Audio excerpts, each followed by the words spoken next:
L'opera che vedete qui, conservata al Louvre di Parigi, è frutto del genio artistico di Leonardo da Vinci, un condensato di conoscenza e figura chiave del Rinascimento. La Vergine delle Rocce, iniziata da Leonardo nel 1483, di cui esiste anche un'altra versione conservata presso la National Gallery di Londra, rappresenta la svolta nella sua carriera artistica, consacrandolo come il pittore più importante della scena milanese di quel tempo.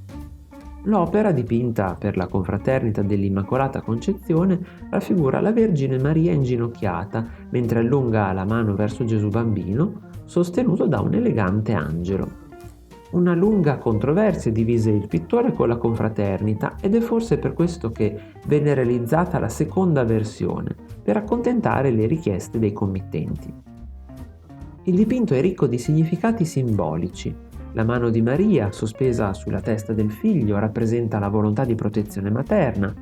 Attraverso il movimento dell'altro braccio, appoggiato sul piccolo San Giovannino, collega simbolicamente le due figure, sottolineandone i ruoli paralleli, entrambi profeti, martiri e fondatori di comunità cristiane.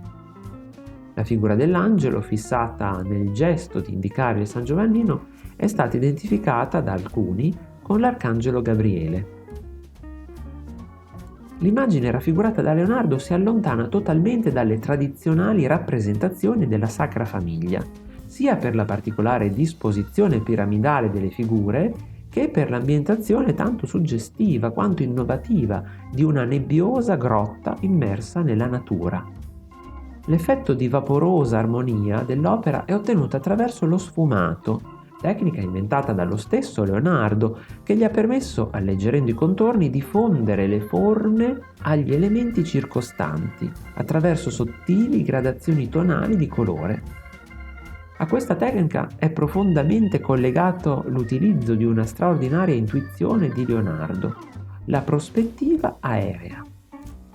Secondo il pittore, infatti, la prospettiva classica rinascimentale, basata sulle proporzioni decrescenti dalle figure dalle dimensioni più grandi raffigurate in primo piano sino alle figure più piccole all'orizzonte, non bastava a rendere la complessità della visione umana. Questo reticolo geometrico di punti e linee doveva necessariamente essere integrato da un altro tipo di prospettiva. Una prospettiva fondata sull'intensità decrescente dei colori, attraverso cui si potevano rendere gli effetti atmosferici in maniera più realistica. La nitidezza del colore e la messa a fuoco delle figure dipinte mutano nella misura in cui aumenta la distanza, tendono quindi a sfocare progressivamente, assumendo una colorazione che vira verso l'azzurrino.